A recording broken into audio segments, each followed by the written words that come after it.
Good evening, ladies and gentlemen. Round number 2 of the 17th season of V8 Veterans.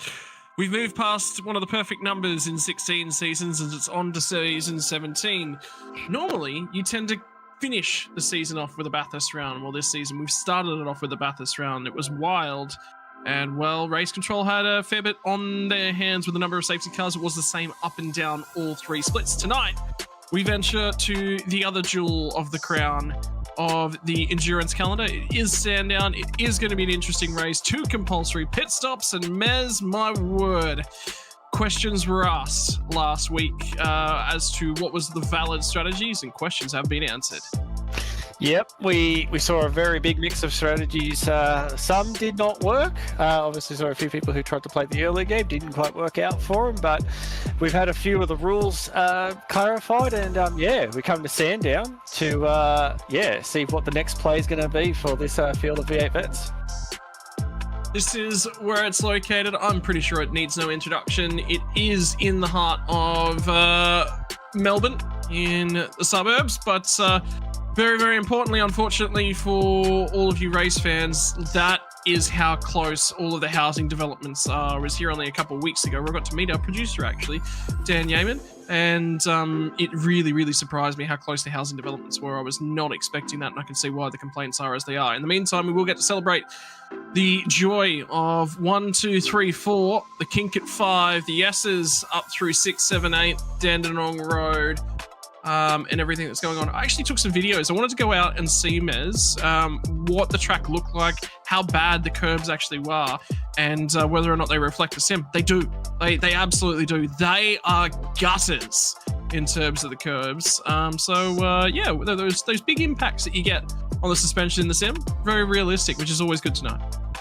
Yep, we do marvel at iRacing's ability to replicate things in real life, and interesting, we'll have a look as well. Those codes, we'll actually have a flick through and look at what the track was like and see it over the years to the original layout. I had the thing open 2 seconds ago with it was, and then we moved to the second layout that came out, which was done for the sports car championship that came to Sandown, and then we have the layout that we see today and what's noted most recognizable for everyone. So this is the layout we're racing on.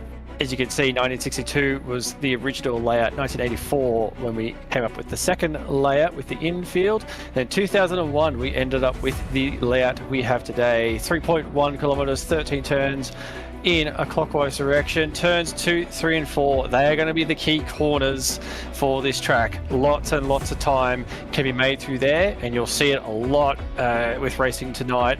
If you get a good run through there, it gives you a really, really good run onto the back straight, and that's where you can make all your time. 6, 7, 9, you got to be smooth as you possibly can through those corners. Really pull the car up for turn 9, and then you got the short run up to turn 11 and 12. Very key positioning. You've got to get the car in the right spot there. If you run it a little bit too deep, you won't ever pull the car up for turn 12. If you actually run into the front straight very compromised, you've got to try and open up turn 12 to get the run down the front straight, not compromise your lap time at all. And one of the key things is if you're trying to back up turn 4 so you can get a really, really good run down that back straight, it does become an overtaking opportunity if the cars are positioned well. Fuel range tonight, we're looking in the realm of 40 or so laps. A little bit past that, starting fuel is only half a tank. So we're looking at maybe 20 or so laps to get into your early run. Reminder of the 2 compulsory pit stops that will form the effectively is the big one, getting those compulsory pit stops out. There will be no requirement from a fuel perspective to get 2 pit stops in. So how much fuel you take on at both of those pit stops, when you take those pit stops, and if you're looking to get an undercut, those are critical. And tyres, Mez, tyres. You got to get the fuel in so you can cover some tyres. There will be some drivers out here who think about not taking tyres at one of those stops. For sure there will be. Absolutely. They'll think about it, but is it the right call? No. As you can see, we've got on the list the possible strategies that you have for if you stop early or if you stop late. That critical one, the late stop at lap 56, that's sort of your cut-off point of getting enough fuel in the car to take tyres. If you're pitting that late in the race, very unlikely that you're going to really want to take anything less without taking tyres.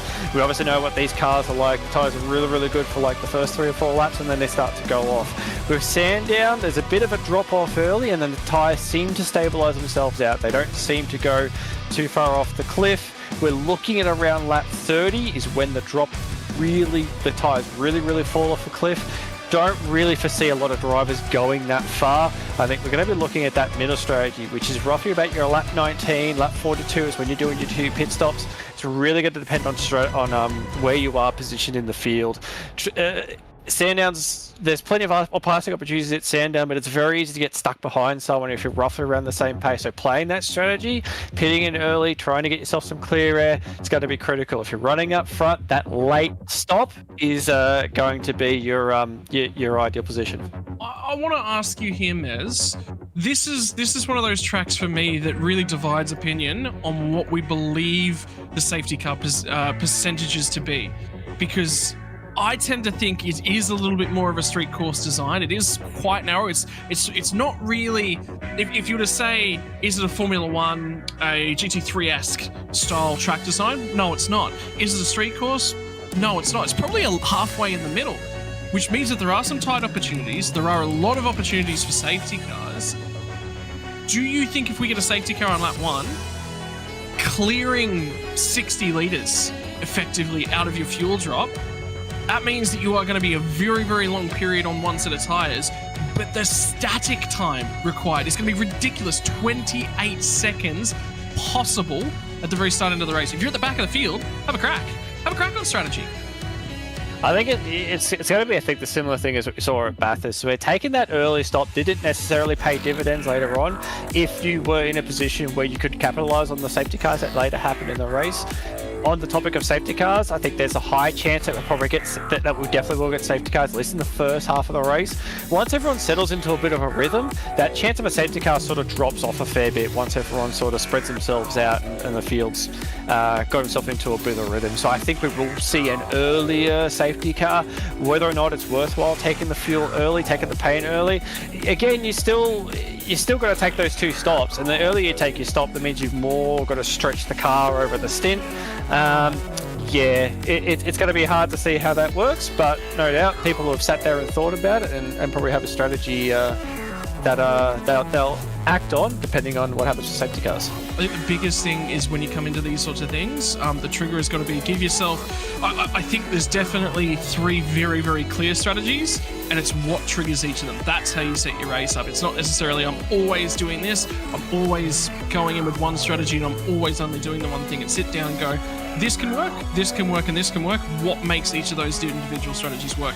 Let's have a quick look. That is the regulations in terms of pit stops. We'll have a quick view of the point scores just before we jump into our gridding sequence, because there were some disqualifications coming out of the last round. There were some points changing. Stephen Banks, which you guys may be aware of, who ran very, very strong during different periods of the race, did not complete his compulsory pit stop requirements. There was a little bit of confusion there from him. He thought he had completed his requirements. He hadn't. Did get disqualified for that one. Finished on -8 points for the round. Ken Latta, Chris Smart, Michael Taliancic, Lob, Kirby, Cairns, Warwick, Tanak, McCune, and Crisdale. Tanak actually ran an under-the-radar race for me. I didn't even remember that he finished inside the top 10 last week, but that was a reasonable finish, I would have to say, from somebody who just... I don't recall seeing him on screen very much. Yeah, it seems to be a thing with Bruce. I've noticed over the last few races, doesn't sort of stand out a whole lot. But yeah, solid result, just keeping out of trouble and picking up the points and staying within the top 10. Well, ladies and gentlemen, qualifying for round number 2 has been run and done. And here it is on your screen. Ken Latta, after his win in round number 1, will start from the pole position. The key factor is off alongside of him, Blake Delaney, new entrant to the series, is now of age to be a veteran. He will start off of the front row. Off of row number 2, it's going to be Michael Taliancic and David Kirby. David Kirby's best qualifying position for a very, very long time. He'll look for a strong run with a fishy teammate just directly in front of him. Chad Lewis and Travis Hunt, both of them having stellar qualifying efforts here from round number 2. And we'll see who can make their way nice and cleanly through turn 1. Darren Lobb will be a little bit further back than maybe he would have liked, as Stephen Banks, after showing pace last week, will be satisfied a little bit more with his qualifying from tonight. In 9th and 10th, it's going to be Bruce Tanak and Craig Friend. Craig Friend friend unfortunately had a torrid time last week. In fact, I believe there was actually a DNF for the old mate and sons driver. That rounds out our top 10. Moving into grid position number 11, it's going to be Christian Smart and Michael Quain. Reasonable run for Christian Smart last week from the mountain. Paul Warwick and John Latham off of the next row. Latham still trying to recover any sort of pace within that car. 15th and 16th, Matt Vanderkraan and Michael Stewart, two contenders for podiums last season that will probably be a little bit disappointed when they come to Sandown. Not their race here tonight. They'll have to keep themselves clean. Jeff Thomas and Stephen Kennedy off just in behind them. 19th and 20th is going to be Robert Crisdale and Troy Stone Street. And Stone Street I was talking to a few different people, very highly rated. They were expecting big things from Stone Street here tonight. Mez, you've got the second 20 for us. And coming out at 21st will be Greg Sharp. Alongside will be Paul Byrne. Further back down will be Peter Vanderkraan. Tim Nicol will be coming out of 24th. Scotty Van Loon will be coming out of P25. Dan Hall alongside in the ERT machine. Stewie Hall in 27th. David Nash alongside in the other Magan Turbo car in 28th. Jamie McKnight in P29 and Funky Miller out of P30. Dean Flavel will be coming out of 31st. Damien Cairns out of 32nd. Then we've got 33rd with me, Darren Crosby. Chris Blanchard alongside Matty Parker will be coming out of 35th with Damien Cross out of 36th spot. 37 will be Robbie Griffith with Darren Agusi out of 38th. 39th will be Troy Duggan and Brenton O'Brien alongside. And coming out of 41st with a bit of a disappointing qualifying will be Scott's best mate, Scotty McCune. And Jason Fewens looks as though will be starting off the back of the grid, not setting a lap time in qualifying by the looks of it. And the thing I noticed about all that, 31 cars covered by less than a second. It's a short lap time here from around Sandown. Won't be 500 kilometres, but it will be a marker of intent for a lot of these drivers. Who's going to get a good start? It's not going to be from Delaney. And Delaney's going to be a huge cork in the bottle as they run down to turn number 1. Stephen Banks got a huge jump. He's going to try and grab several spots. They're 3 wide on the run down to turn number 1. Ladders in at first. Talianchis drops in a second. And Vigor got a great getaway as well. It's going to be Kirby who's going to fire in there. And they're still 2 wide as they come through. The Asses on the first lap. Contact. I think Banks was caught up into it. Delaney trying to show the nose in there as well. Christian Smart trying to grab spots. And there's still contact going on in the background as they make their way onto the straight for the first time. And I get the feeling somebody's been turned. It's Peter van der Kraan. He's backward at turn number 4. And he's not going anywhere at the moment. Yeah, that was looking to be really, really good. Everyone sort of did a really good job to stay out of each other's way. It's a little bit of a bottleneck, that run through 2, 3 and 4, especially when you see cars going 3 or 4 wide. It's not really going to work in that situation. Unfortunately, Peter was the one that came out the other side, but you can see this front pack has started to break away a little bit, getting a clean run through those corners. It's a big setup for these guys. Now, Ken Latta takes him across the line for the first time. He's already got a half a second gap backwards to Mike Taliancic. And his car's off a Dandenong Road, so there will be more chaos towards the tail end of the field. Oh. And it's Tim Nicol who's actually involved in that, I believe. And Matty Parker. No, Matty Parker, unfortunately, ladies and gentlemen, qualified for split number 2. Was the fastest qualifier in split number 2 for this season. And then Scott Gamble said, yeah, look, guys, I'm actually not available to race. So he gets promoted back to split number 1. And unfortunately for him, the season has not started off on the right foot. Jason Fewens on screen as well. Car looking very damaged as well. Yeah, not the great way to start off this race, but yeah, still plenty of laps to go. But and probably a bit kind of a good thing around this place is that because it's so short and really the back straight's the only really aero-dependent part of the track, a bit of damage won't affect you too much. Still makes you a little bit of a city duck, but. Yeah, at least you stand a bit of a better chance to fight. But at the moment, just edging away a little bit out to 7/10 now. So Kenneth Latta doing a really, really good job just setting the pace at the moment. Well, punching the fastest up in the race that time too. 106.9. We can see a car coming out of the pits there. That actually looks like Mackie Parker rejoining. And the good news is, because we did not have a safety car in the first 2 laps, or first lap, pit window has opened, so now that strategy that we were banging on about very early on, now it comes into play. What are people going to do? Are they going to look at taking that early pit stop? field seems pretty spread out at the moment. I don't think I'd see it happening anytime soon. Yeah, for Matty Parker, I think he's just going to keep his head down and do what he can. Brenton O'Brien's into the pit lane straight away. Actually had a chat with Brenton O'Brien after last week's racing, and he said there was some strategy on the table, and then unfortunately I just got shuffled out. A little bit of damage kept him off of pit cycling. He was never able to squeeze his way back in. Wasn't 100% happy with how his race went last week, and hopefully tonight, with getting himself off sequence, he can run some quick lap times. And critically for O'Brien, I think he will pit from out of the 20s or so to get himself out of that traffic. He's come out not all that far ahead of our race leaders as they run down into turn number 1. This is Brenton O'Brien. That's the shot on screen right there. So if you're going to pit out of that train, you think you're getting held up, you have to pit now. You leave at 5 laps, that pit window is going to just completely and utterly disappear, Maz.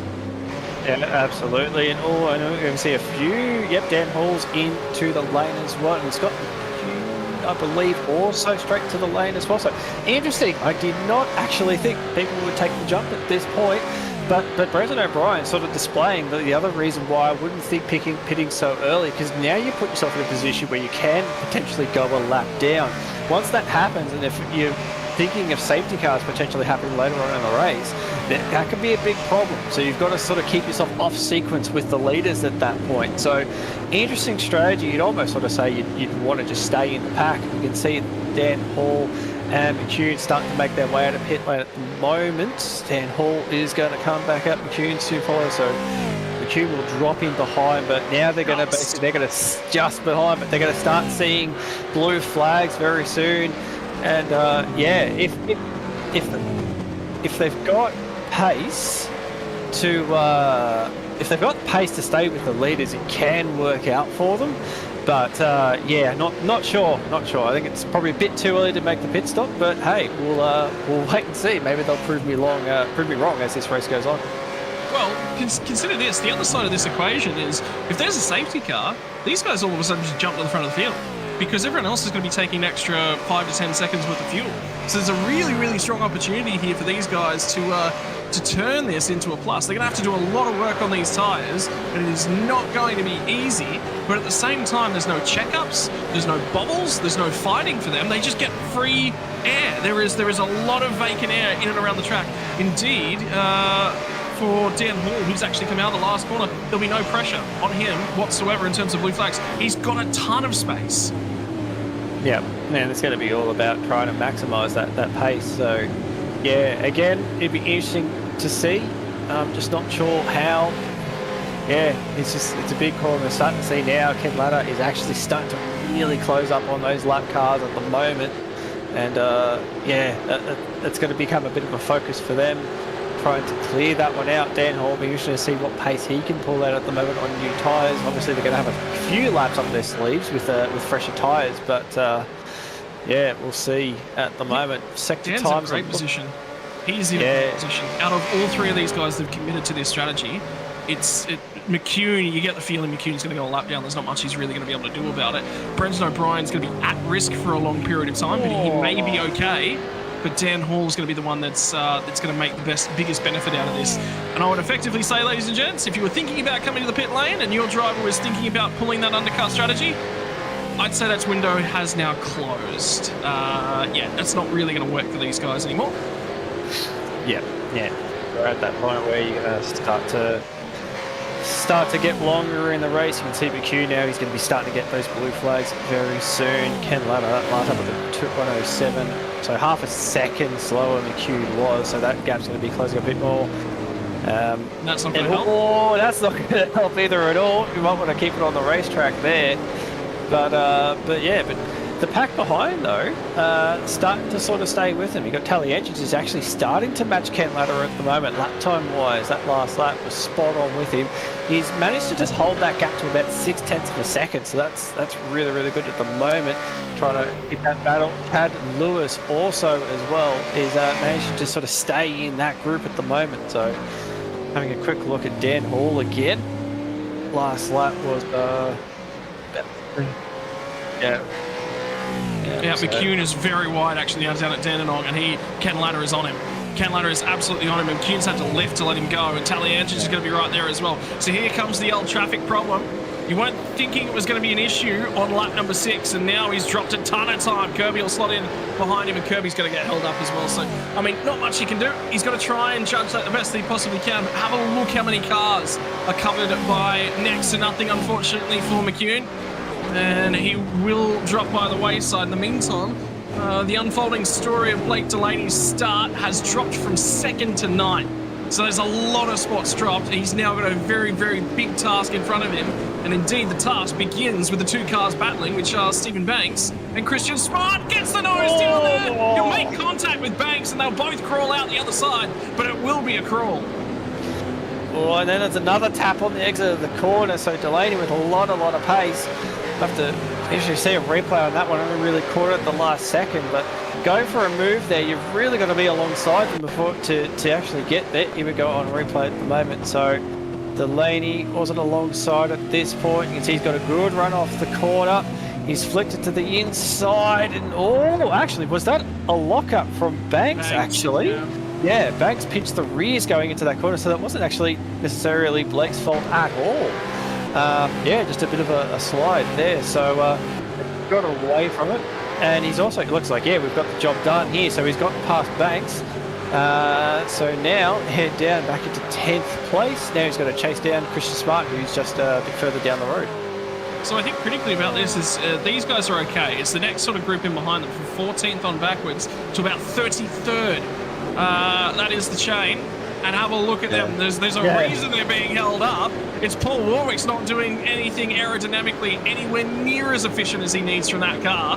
That is all the cars back to 21st. There's a very small gap, and then there's 3 more cars. There's another very small gap. There's probably another 10 cars. That's the problem with racing at Sandown, is a short lap, clustered pack, and no real big way to really show. If you've got more pace than the guy ahead of you, it's very, very difficult to show at this.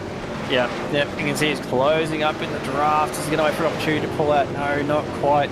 And this is going to be hurting. Like, if you're in a big pack like this, it's going to be hurting your front tyres, because you're into someone's rear wing. The aero is going to keep trying to push you, especially in the high-speed corners. You know, heading sort of 6, 7 down into Dandenong Road. It's a high-speed corner. You're really leaning on the front tyres to try and get it to turn. So it's not going to help you at all. And just then, actually got past while I was having a quick look at the track map then, so that's going to help listen, my marbles what was going on? Hey, you want to lose, Wes? Yeah, I know. Believe me, I'm just as surprised as everyone else. So I like how I keep talking until I can finally find where I was actually going with that conversation, but no, I'm not finding it at the moment. So, but Paul Warwick is the one I was looking for. Yeah, just skipping away a little bit, and yeah, sitting behind is Matt Vanderkroon as well. So looking for an opportunity to get past, not quite close enough. On board with Michael Stewart at the moment. You can see up on that rear bumper, start to push a bit. Look at that turn into the corner. Good use of that inside curve. It does help you rotate the car a little bit more. You can also do the same thing here. Be interesting to see if they use a bit of that inside curve. Yep, Michael's on top of that curve. See how it sort of helps bring the nose of that car around. He's a bit more aligned with that outside line. It opens up the entry into here, but yeah, you've still got that little bit of aero coming from the car in front of you, so it's very, very hard to try and get the power down and try and get it right at him into turn 1. There was another car I was just following just up ahead. John Latham's just gone by Michael Quain and moved himself up into P number 12. And that is a good run for him. Response run. You know what I'm enjoying, Maz? I'm just having a look at Quain's paint at this point in time. It's the Chubby Buns Burgers entry. They've just added for Old Mate and Sons Motorsport, that new sponsor, and looks quite good on the front bottom. So big shout out to the Old Mate and Sons team.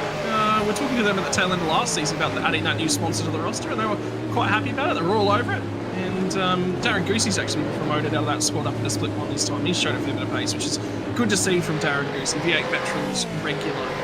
He's been around for a fair while. That's the thing about this league. They just don't seem to lose drivers. They hang on to them. There's talk in the air of, if we get enough people around, there might be a split 4 next time by. Yeah, it's kind of crazy when you think about it that they do have a 3 splits, and you know we look at sort of the gold standard for a lot of years was always Scops. You know, they had 2 splits, and you'd struggle to even get into split 2 at times. And now it seems like it's the same thing's happening here, but you're packing out all 3 splits as well. So. Yeah, it's really good to see that there is a thriving community, especially in the whole in the vet side of things, and yeah, it's just awesome to sort of see. And a little bit, I've got a bit of a way to go before I sort of get at the age where I can start jumping in this. Not in a hurry to get there either, but yeah, no, it's cool to see. That yeah, everyone sort of getting out there and. Crazy how we sort of, I guess it's kind of the whole thing about sort of sim racing being classified as a game, so to speak.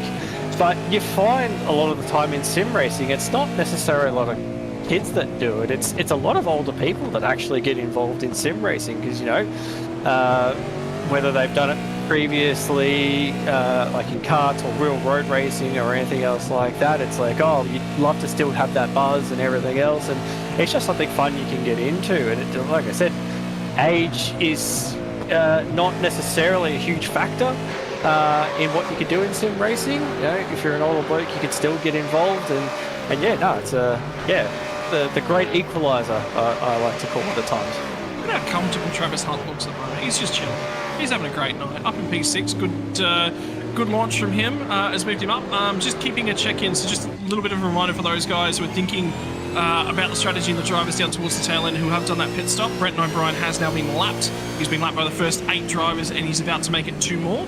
Scott McCune is lapped by the first 10 drivers in the field, and Dan Hall continues to remain on the lead lap. Strategy working perfectly for Dan Hall. Yeah. Dan Hall's pace has actually been really good.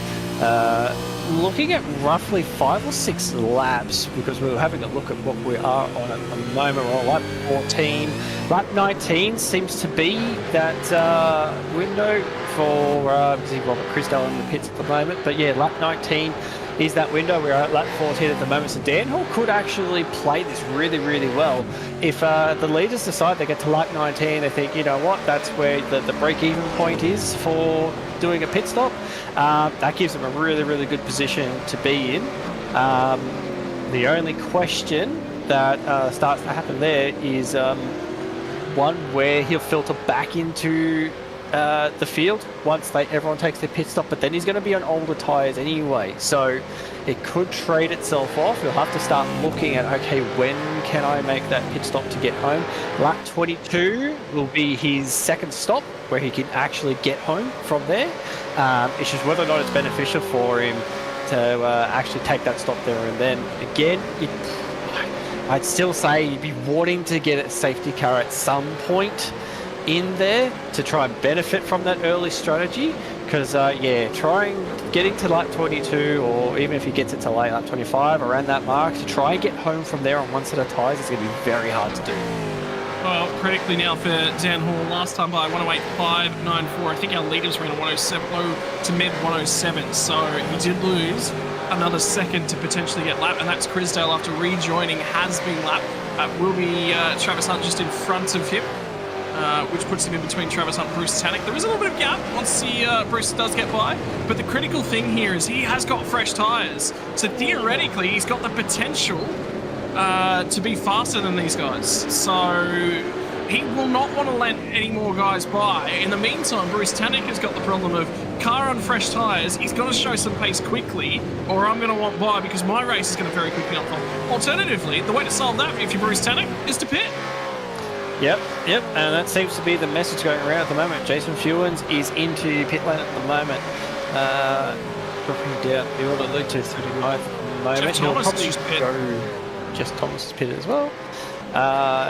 Been in and out, so in 35th place. So Paul, we're seeing a few more cars going to the pit lane. Paul Warwick is into the lane. We'll get that damage repaired. Michael Stewart, Jamie McKnight, we can see on screen at the moment rolling into pit lane. So we are on lap 16, so a little bit early than what we sort of were predicting in that window. But, no, just fell short. he's in the box, but he's probably lost about a second there. He had to move the car again to get into the box, but not a huge issue. That'll be fine. But yeah, this is the interesting bit. We've got Dan Hall on screen at the moment. He's got Ken Ladder right behind now. Is Ken Ladder going to pit, or does he still feel like he's got enough pace in the tyres to keep going?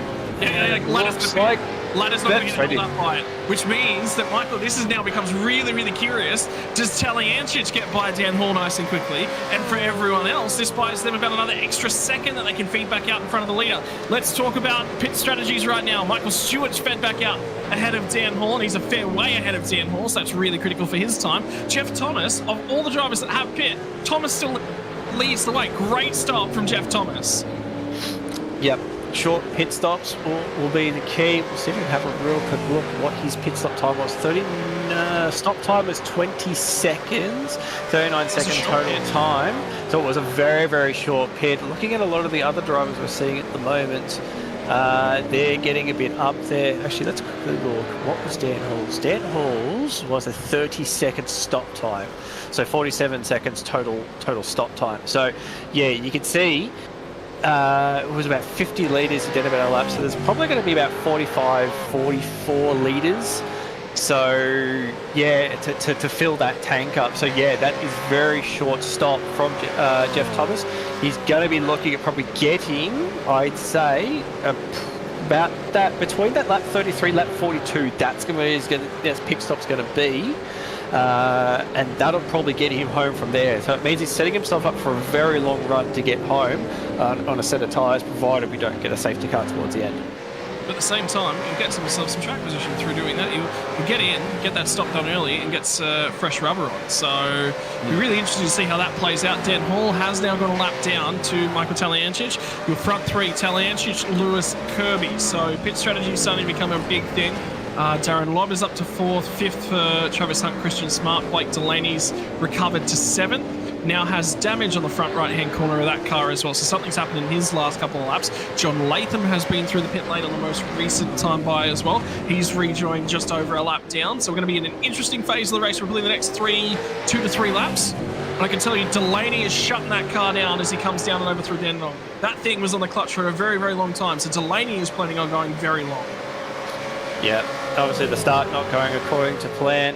See down the inside for Jeff Thomas. Oh no, not gonna. Oh no, it runs wide. That enables Jeff to get through. This is good for him. Or to take advantage of that track position, and yeah, like the undercut around Sandown's obviously pretty powerful, and obviously having that track position does help you. Yeah, it's sort of playing into that possibility of are you going to get a safety car or something else along those lines.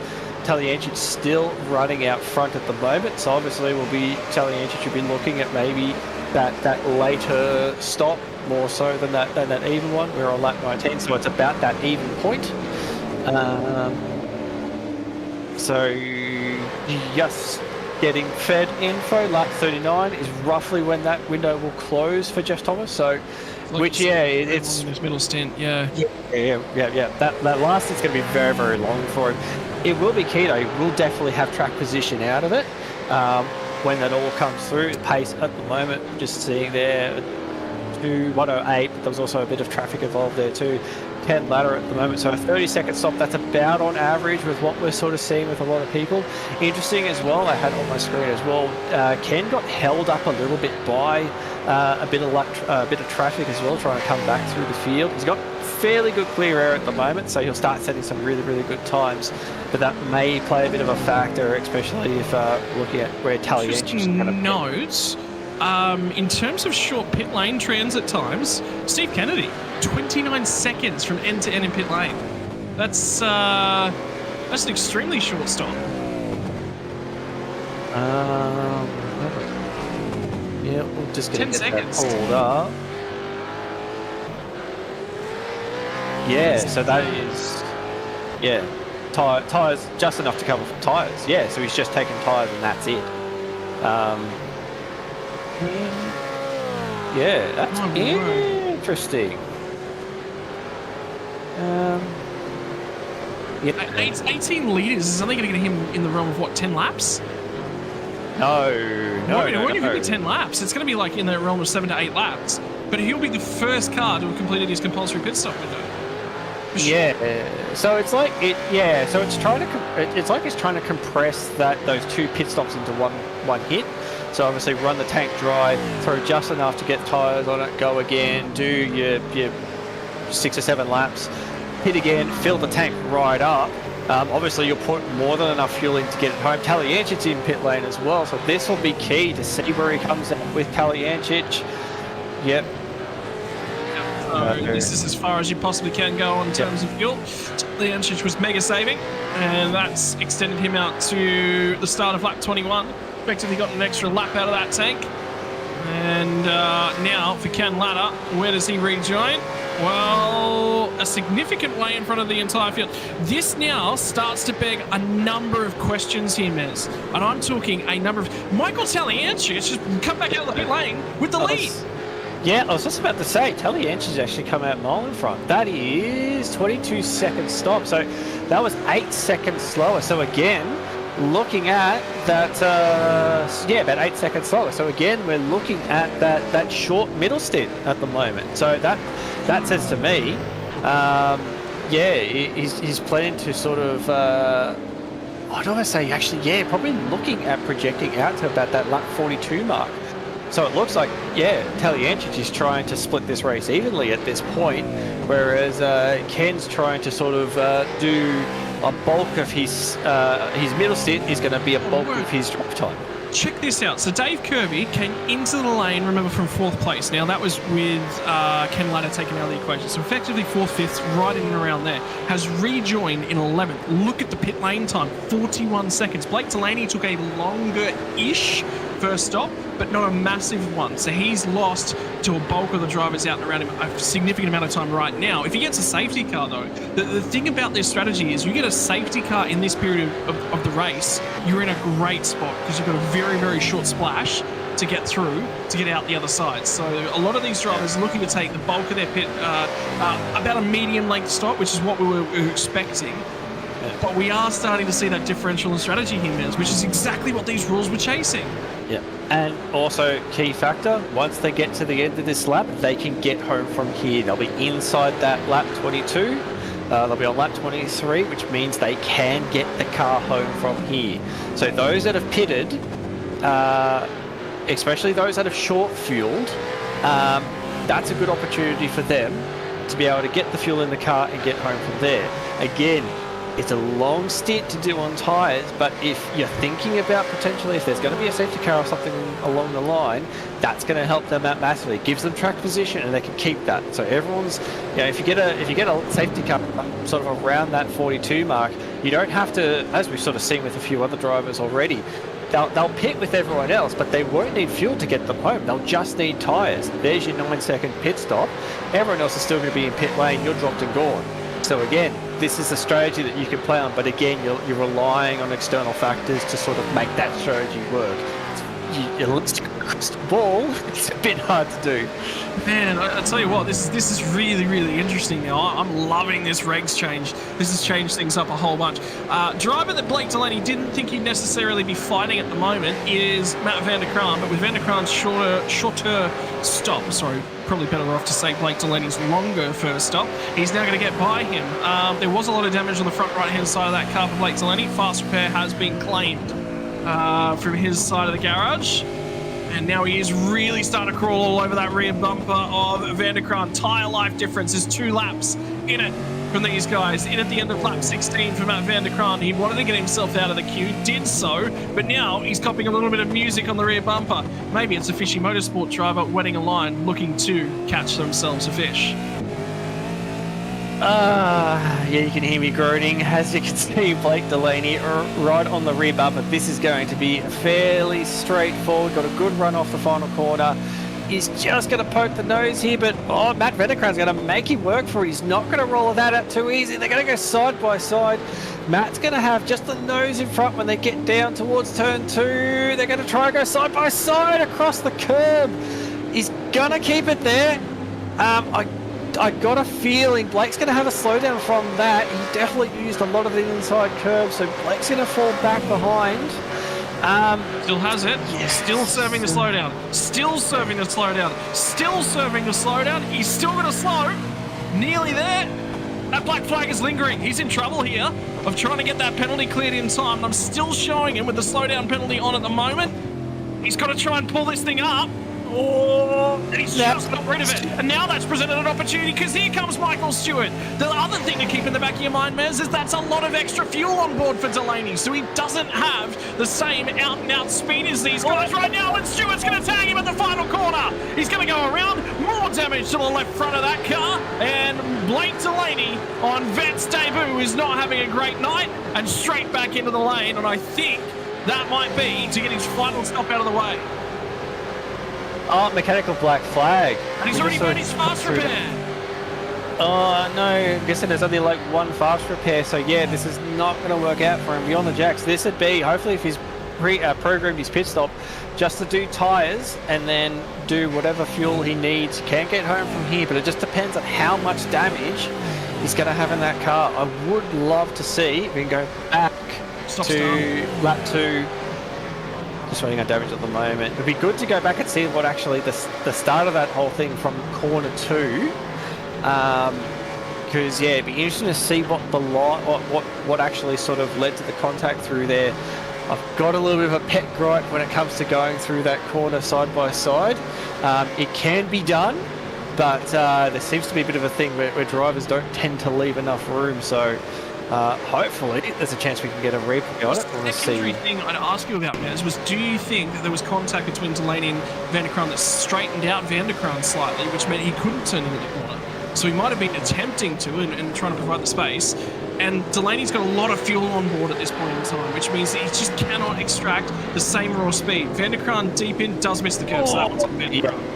Yeah, 100%, and that again is just feeding into what I was sort of leading to is you got the car on the outside, who's got the car in front. Now I'm obviously doing a lot of racing myself in GTs and Porsche Cup. You can run side by side through there, but it does require both drivers to want to play ball. We've sort of seen what's happened there, where the driver on the inside just has obviously tried to outbrake the car in front, but didn't watch stride and cause contact. So, yeah, that situation 100% not on Delaney. He was entitled to the room there. It just wasn't given in that situation. Well, that's racing. I mean, he took a risk by dumping a lot of the fuel on board. He lost some track position, but hasn't worked out for him, unfortunately. Like we were saying, if there was a safety car and they boxed up the field before anyone could pit, all of a sudden, Delaney would be in a phenomenal position. His static time for a final pit stop would be minor. All of Delaney's penalties have now been cleared, by the way, and he will be safe to rejoin the track. But I get the feeling he's gone away to maybe cool down, wash the face, reset, whatever he does to shake it all off. In the meantime, his teammate is under a little bit of assault. How good is this battle pack? Yeah. Solid group at the moment we're looking at. So you've got Tanak, Kirby, Hall, Hunt, Cairns, and Hall. There's two of them. It's a double Hall. And there's a double toe that's going to allow Dan Hall to defend that position, I should say. Oh, my word! Down the inside to Travis Hunt! Does he get it pulled up? No. Number 2. Oh, wow. That kicked off a bit there. So, it continues on the outside. So, after that little incident, Travis still looks very relaxed about the whole situation. So, very good job to avoid that one. Like, going in there, obviously, had the fronts and rears, had the whole thing locked going into that corner, and just seeing it on the replay at the moment. Yeah, he's caught the inside curve going down to Dandenong Road. Bounce it right over it. Tyres don't grip when they're in the air, as physics will explain to us pretty quickly.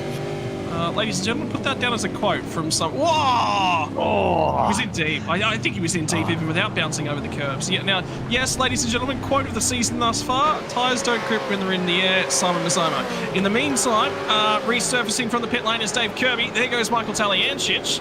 So critical for Dave Kirby is that he gets on with his race.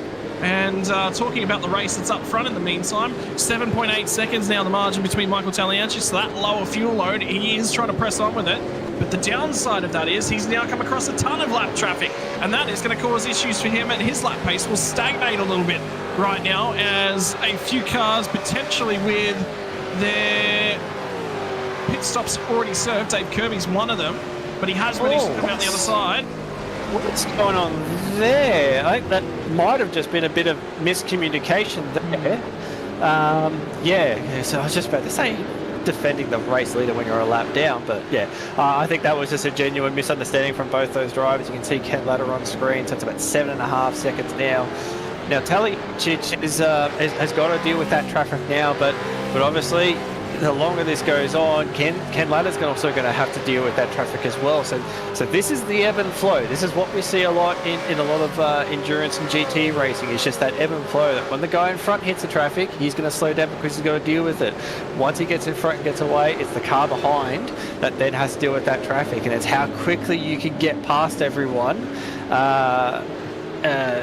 to sort of not lose as much time as you can. Usually drivers will be pretty good. Obviously, they'll have blue flags, they'll be warned, they need to get out of the way, but it really is critical, if there are a pack of them, getting through them as quick as you can, because you can lose a lot of time if you stay there too long.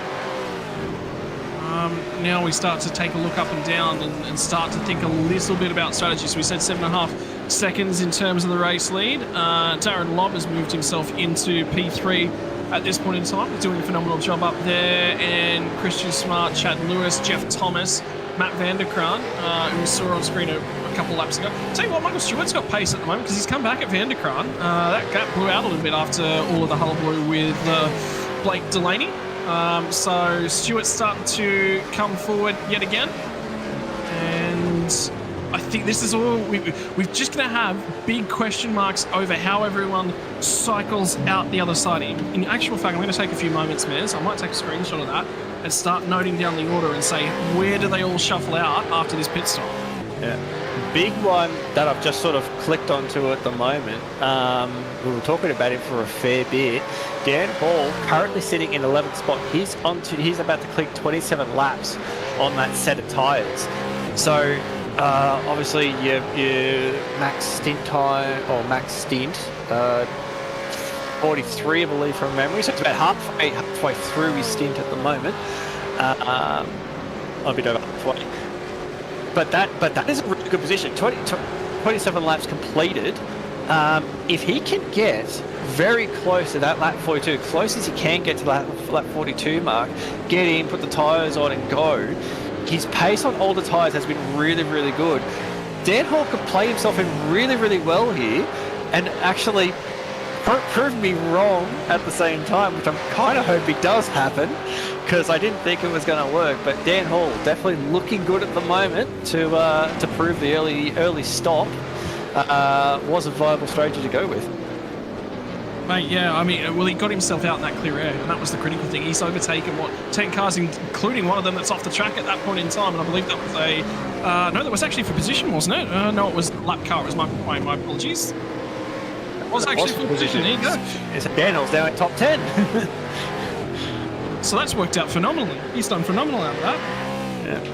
Crane will duck straight into pit lane, and Paul Byrne on screen at the moment in P16, battling with just in front of him when I think actually picks up. Chris Blanchard just in front, so it'll be P15, P14 at the moment. So these guys are just outside.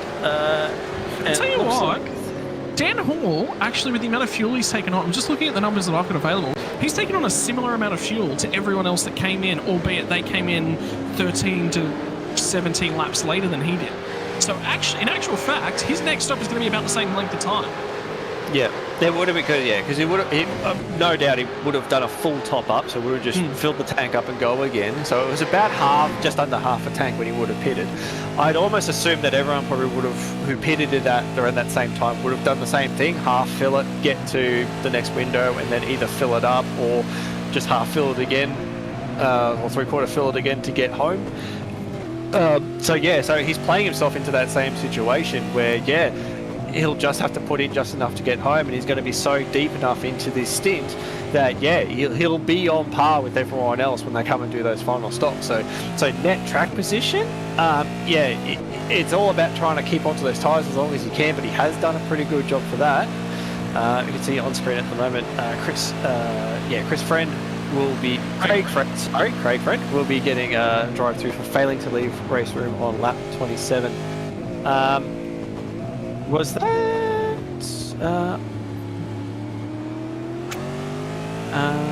second? Sorry, just being. Oh, Brenton O'Brien. Actually, yeah, he was one of the first. So Brenton O'Brien's just come in for his final stop of the night, which is going to punch him out of sequence. He's going to be out of sequence for a very, very long period of time, but he is in and he is out the other side.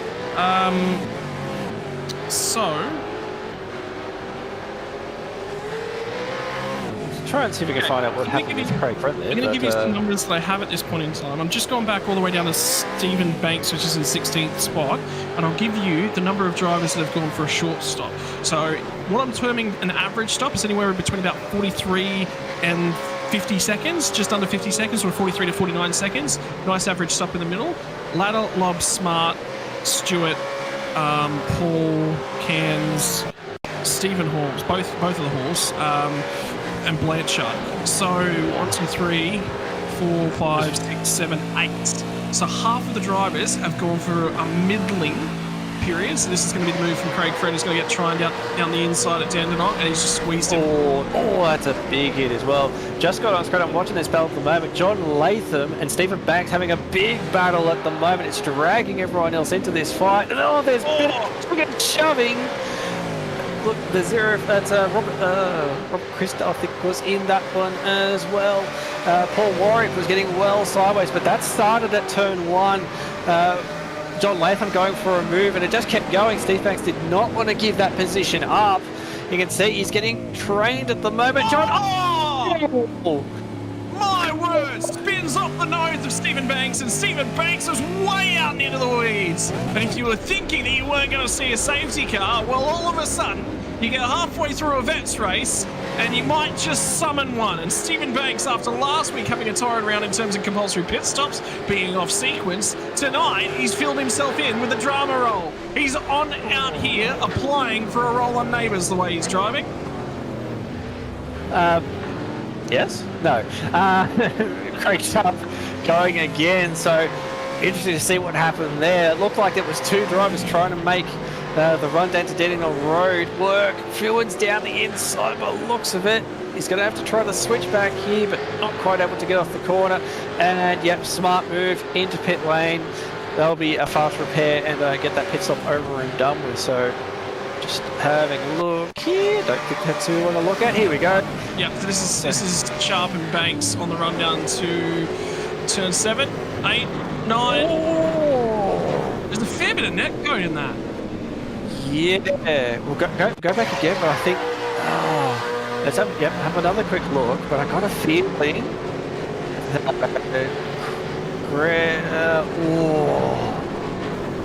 that's going to be a hard argument to sort of have. I'd almost say that, yeah, like Greg has definitely not left room for Steve Banks to make the apex there. He was putting him over the curb regardless. But yeah, at what point do you say that track position was deserved? So well, he was alongside. He was alongside at the turn-in point for 7. And how long, you know, what's the penalty going to be? Well, anyway, we'll have to leave that one for race control, because I get the feeling that is going to be looked at and looked at and looked at, and whether or not they come to the same conclusion, because you're right, to the white line, there is no space there for Banks. But anyway, we'll leave that one in the hand of the stewards. The big effect that has flowed on there, unfortunately, is that Greg Sharp is now a lap down, and only just in front of the pack that he actually got turned from within. So Latham will kick on.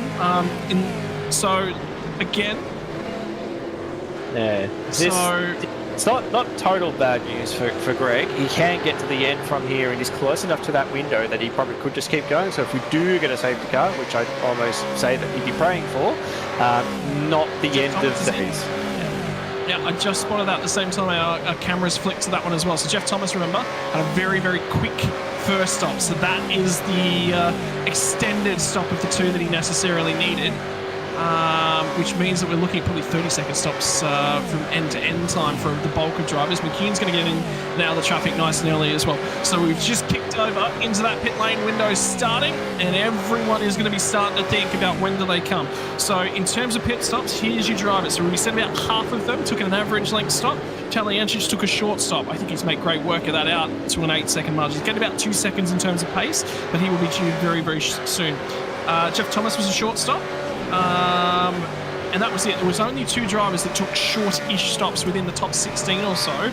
There was another 6 drivers who took longer stops. So it seems to be a lot of people want to clear things out very, very early in terms of their pit stops, or they want to split them in half. And it seems to be the going rate. Yeah, exactly. But this battle for it is going to be so interesting because, like I said, there was an 8-second difference in the pit stop. There is an 8-second gap on track at the moment. This is going to close itself up. Taliancic may feel fine at the moment. He's got an 8-second lead. He's feeling good. This is not comfortable for him at the moment. You know, it's all going to depend on how much fuel you need to take on for the end. You know, Taliancic is obviously 8-second less in the tank. This is going to play itself out big time. And trying to sort of make sure that you get a good entry to pit lane, you hit the stop right, and get out as soon as you can. But you know, he's really got to get a wriggle on now if he wants to try and make sure that he keeps this lead. You can see he's been stuck behind Jeremy McKnight for a few corners now. He's going to want to try and get moving as soon as he can because Ken Latter's going to be coming at him very soon. Yeah, so traffic just about all over every single driver within the top 10. They're just fighting with it. It's part and parcel of racing when you come to Sandown. And when we have 43 V8 supercars taking to the track at, what are we, minute 6 seconds with a lap? It's what, 1.5 seconds or so per driver? So there are drivers covering the track right the way around. There's not really much room. Chad Lewis, in the meantime, started to close up on Christian Smart, so we need to keep half an eye on the background for that one. Dan Hall is chasing down Bruce Tannock, and Hall's got pace at the moment. But for Dan Hall, remembering he will be due into the pit lane a little bit earlier than everyone else. Taliancic is in. Okay, yep. So he recognised that he was about to hit a wall of traffic. That's why there's about 8 cars in front of him in the next 5 or so seconds. So recognised he was about to hit that wall. Let's get in and get out of that. Let's not muck around in traffic as not a problem in the job. We'll see. We'll see just what the reaction is from Ken Latter, whether or not Ken will actually try and hit to the lane as soon as he can. We were just sort of being told in our ears, Taliancic was actually right out. Like there was nothing left in that tank. He had drained that thing fully when he got to the box. So he's maximised everything out of this stint. So this will be enough to get him up 28 seconds, roughly what we saw Ken Latter in the first stint. So now, when will Ken Latter pit, and will it be roughly a 20-second pit stop to get home? I'd assume so, based on what he's got to give back. And updates just come through. Remember that incident with Greg Sharp? Drive-through penalty, Stephen Banks, for unsafe re-entry to the track, which technically correct. It was outside the limits of the track, but the question is, was he forced there? And I'm not asking that question. I'm not even going to debate that one. Let's not talk. Contact in unsafe entry. Yeah. So, I mean, yeah. You can see what they're trying to do with that penalty. Look, yeah. It's not. I'm not saying it's a bad penalty. I'm not saying it's unjustified. Like technically, they've probably got the penalty correct. But yeah. I sort of try and view that as, you know, what was the contribution from both drivers involved in that. I don't think Banks was completely at fault for that one. I think Greg played a part in that as well. It's just where do you apply a majority of that, you know, yeah. It's tricky. Race decisions are very, very tricky. There'll probably be a few arguments which way it should go. But yeah, I think technically I think they've got it right. But yeah, it creates an interesting argument about, you know, what was the contribution of both drivers in that situation. I still think it's 50-50, but yeah, race control's come to their decision, and yeah, we've just got to play with what it is. What the umpire says it is, we just got to go with it and learn from it. Everyone's going to do things a bit differently. Every series has their own rules about overlap and what constitutes, you know, being given room and stuff like that. We've just got to play with whatever they set as the standard.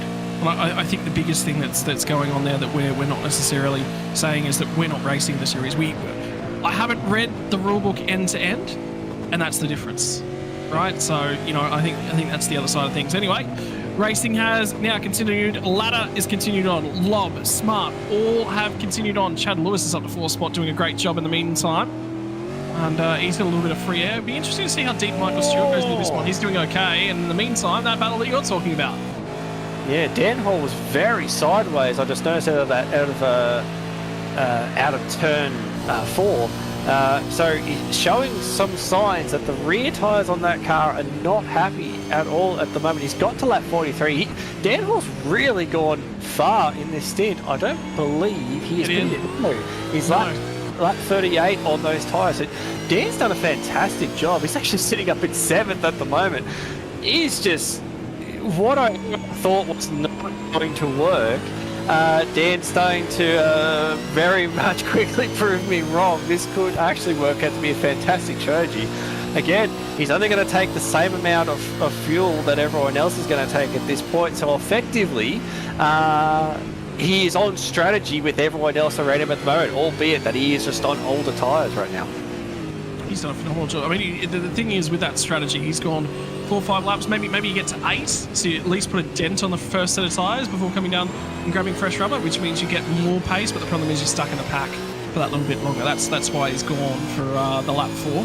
But anyway, either way, it's working for him. He should not be very far away from pitting. I would say probably in the next 2 laps. Think about that as well. So, which means the entire field would be about that range as well. You'd be thinking about this point that they're looking at. That 42 was that window. 56 we're calling as like the absolute last. You obviously can't go longer if you've got enough fuel, but we're looking at that crossover point where you're going to put enough fuel in the car to get tyres on it. I don't think. Oh, you can see everyone's just driving the rear wheels off that thing out of the final corner. But yeah, there's overlap on where you want to take tyres and sorry, our producer keeps yelling in my ear and keeps buggering my train of thought. I'll try to get this out. That 56 is the crossover point for where you can take enough fuel and get tyres at the same time. I don't foresee anyone wanting to go any further than that and not take tyres or risk losing time, having to wait longer in the stop to get fuel. To get tyres. By the way, ladies and gentlemen, Stefan Matomo and Dan Yeaman are going in for marriage counselling this week. Yeah. And Ken Ladder has pitted. Big moment in the race. Ken has gone for his pit stop. So now we'll see. Van Loon has got stuck on pit entries. Going to get going as well. Actually, yeah, potentially. Yeah, right. It could be an unsafe hit. That thing does not want to turn. But yeah, he's got in and yeah, that car's clipped him on the way in as well. But he's got going. But we'll see. Meatball. And he's made his second stop. So is this what's happened with Van Loon? So all of a sudden, now we might want to have another look at that Van Loon entry.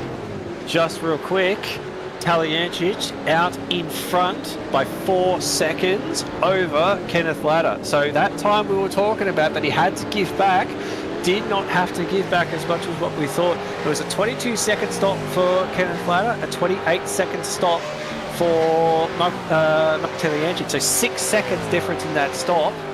That's end to end. So, and he's, 3.9 seconds. So this has worked out very well for Talyancic. He's played that really well. He's got a nice comfy gap to the car behind. But Ken's going to have newer tyres. This is the difference. Ken's going to have much newer tyres for the run to the end. This battle's not over yet. You want to know what? I just went back and had a look at where that damage from Scotty Van Loon came from and how he ended up in that position. You know how I said Jeff Thomas had a meatball? Jeff Thomas nearly had an overlap on the right-hand side of Van Loon as he came to the pit lane entry. That's why he thought, oh, Van Loon's not going for the lane. This will tell us. So this is where Van Loon ended up. But it was Jeff Thomas got into the back of him.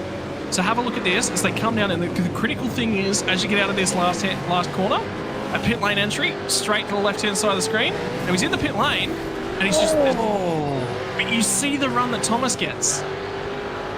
Yeah, that is just. Yeah, it's a tough. It is so hard, and it's one of those pit lanes. It's just very deceiving. He's on him. Yes. Oh. Yeah, it's why it's kind of like everyone's got their own sort of line that they run coming out of there. I tend to sort of want to stay a bit further left to try to avoid that. If someone's going to go for the lane, you're not going to hit him in the rear. He would never have known, like unless Van Loon put over comms, hey, I'm pitting, he would never have known he was going to go for pit lane. So yeah, that is just an unfortunate situation for both involved. It's just the way that pit lane entry is, that's just a consequence of it. It's been a while since I've seen one, actually. I've seen a lot of racing here recently, and nobody's tripped over each other, so it has been a very, very long time since I've seen that. But yeah, that is racing at Sandown. It's nearly like you're going to give a tap on the shoulder. And it was quite critical because Jeff Thomas had already made his final stop, and he was racing a car that hadn't yet pitted for their final stop. So Thomas was attempting to build a run on him by running wide and get that really, really good exit off the final corner. Michael Quain, I believe, has just picked himself up a drive-through penalty potentially for incident limit. So he will be coming back down the lane very, very shortly. In the meantime, Bruce Tanek is going extremely well. Yeah. Got a lob on screen at the moment. Darren has been very, very quiet in this one. Looking at effectively P3 in this one. Up front, Kenneth Latta. You can see that gap is actually starting to close. It's about a second, actually no, probably nearly 2 seconds that's been closed. This is a tyre difference that's gonna be big. Ken's gonna have, I believe, Wendy, Tanek's pitted as well, so that's gonna end that for us. But Talianchich is on 8 lap used tyres, Ken Latta's on 3, so there's about a 5 lap difference in those tyres. So 5 laps is going to be decent. Once they come over their cliff, that advantage that Latta has at the moment may not be as much, but yeah, it's still going to be an advantage as this race goes on. And obviously traffic in front at the moment is going to play a big factor. Yeah, he's going to be real key to get these guys out of the way as soon as possible. But in the meantime, Stephen Banks and Jeff Thomas, they've got a race on their hands. They're squabbling for position. So, I mean, they're not going to be all that keen to get out of the way and for Ken Latta. So this was a mistake from Talianchich on that most recent lap. Yeah, actually, yeah, that's a big different type of difference. Unless it was maybe lap traffic maybe. Or... Oh, Talianchich just right on traffic at the moment, and it's Jeff Thomas. He thought he was giving him one side of the road, and Jeff Thomas wasn't giving him that side of the road. He was just running his line. And in the meantime, now we've got a race on hand. Jeff Thomas is getting out of the way. Yeah, and Talianchich on the radio as well was not happy about that. That's why it's so important where we always say just hold your racing line. Don't do anything silly to try and get out of the way. Let the guy behind you pick the spot where he wants to make the move. It obviously you're trying to do the right thing. You're trying to be helpful and get out of their way, but it can sometimes create situations like that. We're trying to be nice, just causes more issues in that situation. But be consistent. But this has obviously been a big help for Latta to sort of help close that gap up now, 1.2 seconds. So this battle, there's still plenty of laps to go in this one. When they get to the line, it'll be about 15 laps to go, 15, 16 laps to go. This battle is really going to go down to the wire for the win here.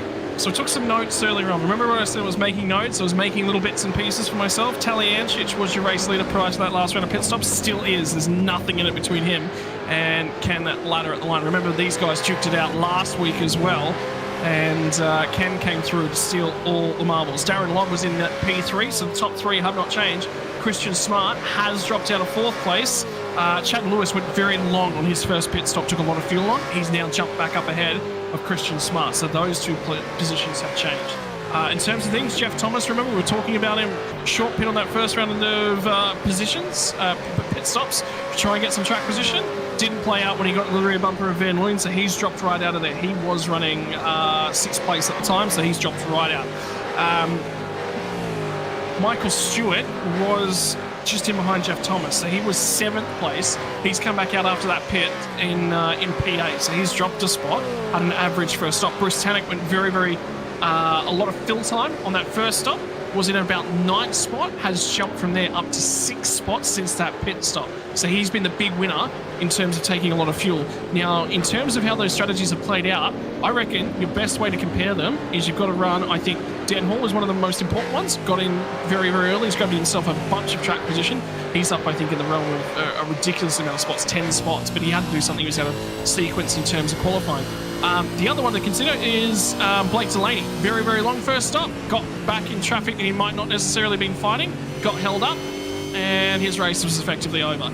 The other side of that coin is Bruce Tannock, who's made spots doing that same strategy. So we're 2 rounds into this thing. I think you've got to put a line through Bathurst with the announced safety cars. Now, what would you be doing next time out, Mez, if you're thinking about strategy and watching this race back? Exactly. Great interesting scenario. Damien Cairns, who we just actually see on screen as well, up 21 spots into P11, but Dan Hall's going to be coming at him very quickly, especially on new set of tyres. We're on board with Michael Stewart at the moment, but to your point, yeah, it sort of creates a situation where you've actually got more than one way that you can actually do this. Like, obviously the leaders have done one strategy, a few of the guys through the field, Dan Hall has done a different strategy and still made it work. That's the thing, like this whole strategy, this whole 2CBS has just cracked it wide open and what you can actually do. It's still dependent on how you sort of pace yourself, how you deal with traffic, if you can stay out of fights and just keep maximising your lap time. Dan Hall did that beautifully in that first stint, managed to stay out in front, got a really good rhythm, wasn't too affected by the leaders coming through the field and just got himself into a really good rhythm, and that's where he's made all that time. You look at Brenton O'Brien, who also was one of those pitters at the same time, hasn't quite worked out. He's fallen back down the field again, back in 33rd, so he hasn't really made a net gain out of that at all. So it really depends. The strategy does work, as we're starting to see, but you kind of need everything to sort of fall in place for you as it goes, to try and make that opening or that middle stint, so to speak, the real long one, try and maximise what you can do. Dan Hall has pretty much played that perfectly, so he's gained those spots. He'll be up 15. Yep, he's got past Cairns as well, so he's up 15 spot. No doubt he'll be chasing down Vanderkroon as well. But he'll have the pace. He will easily have the pace over the cars in front because he will have newer tyres. So, yeah, it's which way you go. Bathurst sort of gave us a bit of a preview of what can happen. Sandown's really starting to show us that there's more than one strategy that you can play, and depending on how you maximise it, can definitely work. I'll pitch this to you, Maz. I just went back. I wanted to, for my knowledge, see what happened. Where did Dan Hall pit out of? He started 26th. He gained 5 spots on the opening lap, and there he stayed until he pitted on lap 4. So, in essence, he's pit out of 21st. So this strategy, what does it gain him? Well, it's actually gained him 10 spots. In terms of strategy alone, he's getting 5 spots in out-and-out pace and getting a really good start and racing people on the first lap, and he's getting 10 spots from pit lane strategy. That is the potential benefit. Yeah, I'd say for now, he's obviously going to have a lot newer tyres than everyone else around him, and the gaps aren't too big. Michael Stewart, who was on board with not long ago, he's not too far in front of this pack. So Dan Hall could be on for a P8 here if he can get his way past. Travis Hunt is a bit further up the road Travis Hunt is actually in that gap too. So it's Bruce Tannock that in 6th place is a fair way up the road as well. So there's definitely potential for Dan Hall to actually make some big spots up and make this strategy work really well. But we can see on screen at the moment that battle for the lead, that has come down big time. That 4-second gap that we thought Taliancic had obviously is played out differently. The gap's closed right now, so Ken Latta is all over the back of him.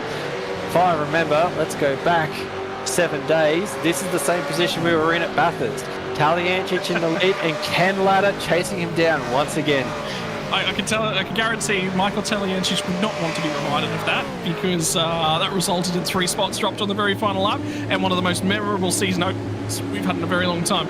Update from Stephen Banks. Round 1 and 2 from the Australian tracks for Stephen Banks. They're going to already wanted to very much be put in the rearview mirror when we get to Monza next week. Just served a drive-through penalty because he had a fair bit of car contact. He's had a lot of battling, a lot of door-to-door action, and unfortunately, when you make contact with a number of cars, the drive-through penalty marker creeps up on you very, very quickly. That's the battle for the lead. It's down to 0.6 of a second, and there are 11 laps left in this race, and I think Ladder's got there a lot earlier in terms of this one, and he'll have a lot more opportunities with those tyres and how it's playing out. I'm curious if Taliancic is still somewhat fuel saving in terms of things. In the meantime, keep your eyes on Travis Hunt, Michael Stewart and Dave Kirby, 7, 8, 9, and after things didn't go well for Michael Stewart last week, this is an opportunity to recover some points, and he will be trying to shout out back to the last round of last season when he did finish on the podium.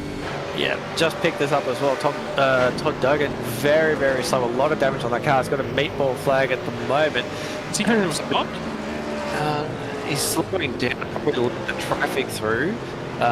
Doesn't look, the car does not look healthy at all, but he might be able to get back to the pits and try to get, yep, good job. Just move over to the other side, use the other side of the track to sort of stay out of people's way.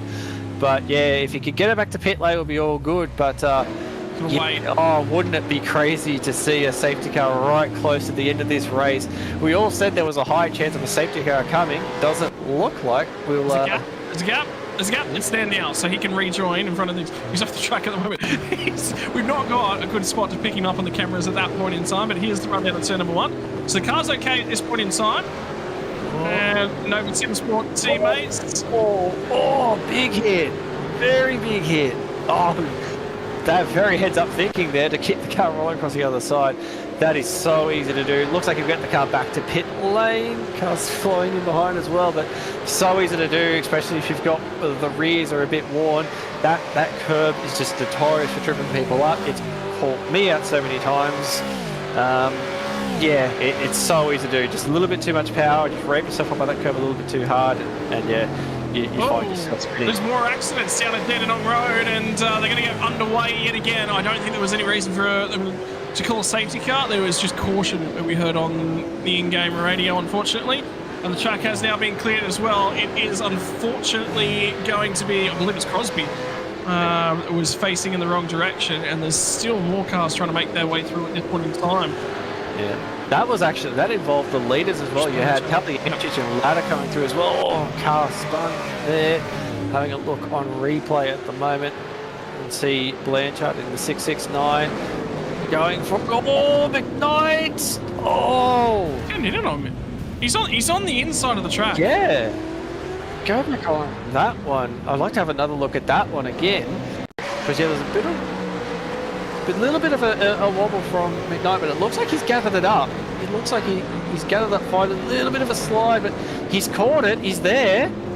Oh. And then have a look at the checkup from everyone who gets out the other side, including the race leaders. That I did not see. And that is that going to present an opportunity for race leaders? No, it hasn't unsolved itself, because there was a lot of traffic to unfold in all the middle of that, and then get out the other side.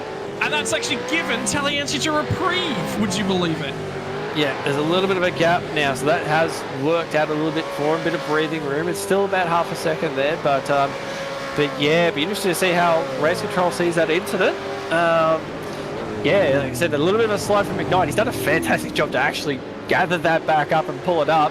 Was up on the curb too, so, you know, was trying to avoid it, but yeah, we'll wait and see what race control thinks of that one. No doubt that's been called in, but yeah, not if you're in a lead battle like they were at that time. That is the one thing you don't really want to see happening. It's just a hard in mouth moment. You're trying to sort of hold on to a lead. You got the guy. If you're in second, it's good for you, because you're looking at that thinking to yourself, oh, this could be an opportunity for me to sort of snatch the lead while he's distracted. If you're the leader, it's the complete opposite thing you want to do. You want to have a clear track in front of you. You want to know where everyone's going, because you're trying to pace yourself and make sure you keep the car behind. So everyone did a really good job there. They managed to sort of clear out and not check up too much. But yeah, it's a game face on for Taliancic. We'll have about 8 to go when they hit the line.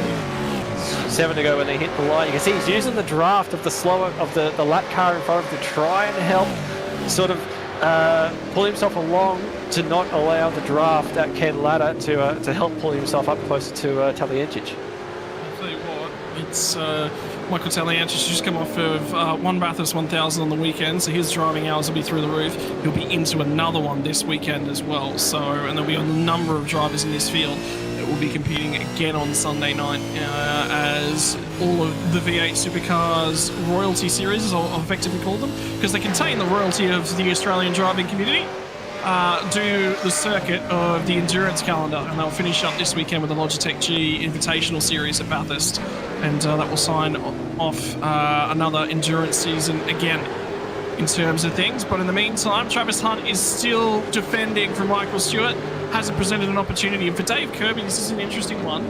So he's gone backwards in terms of strategy. Remember, we said he qualified really, really well, got the jump, got him to P3, I think it was on lap 1.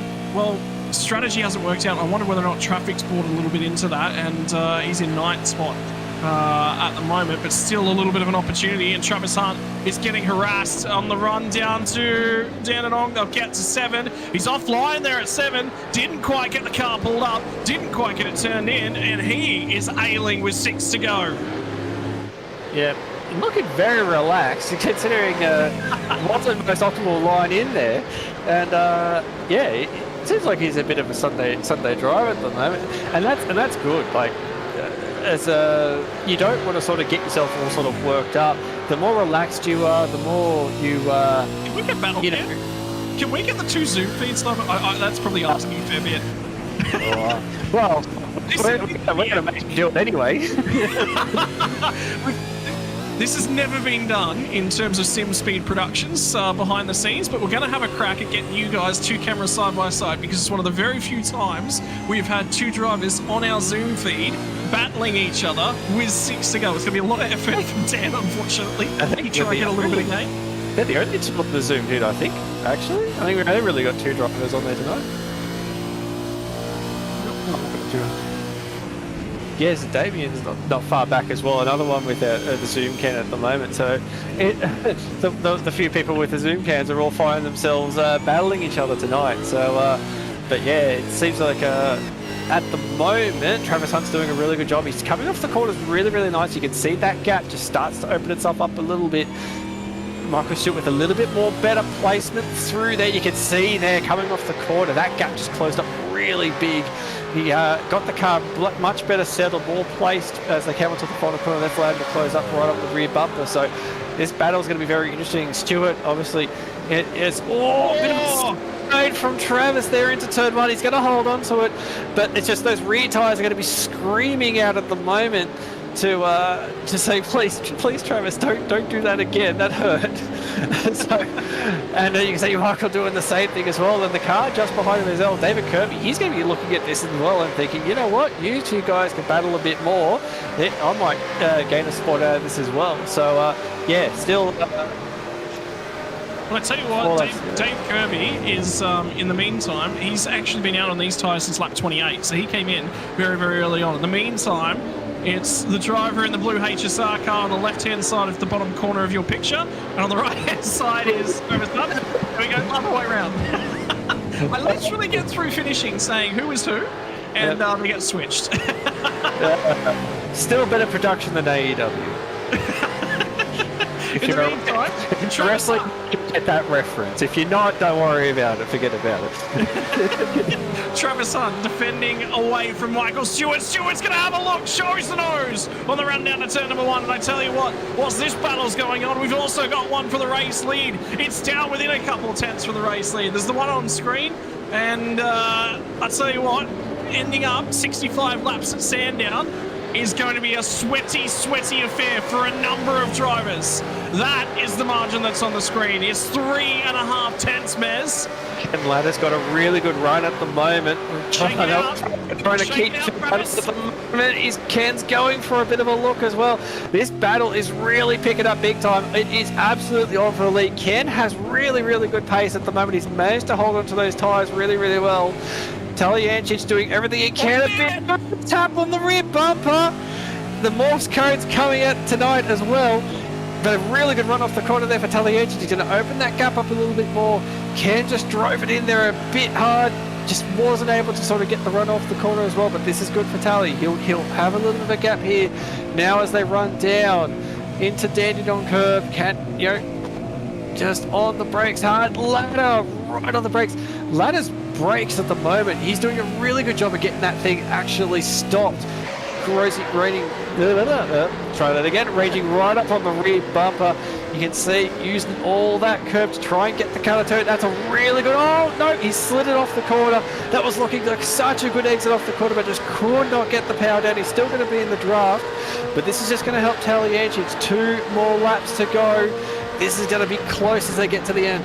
Do you have a go? Do you have a go at turn 3? Do you have a go at turn 4? Do you try something out of the ordinary? Because Michael Taliagic is going to be wise to it. And with 2 laps left to go, Michael Stewart's going to have a go as well. Gets to the rear bumper, just about makes contact, checks up Kirby. And these guys, the V8 veterans, as soon as that 5-lap marker comes down, all of a sudden, it gets spicy right up and down the field. Maybe it's just the last few drops of that V8 veterans Vindaloo. I love how Travis just did not react at all to that move. He was like, I've got this covered, it's fine.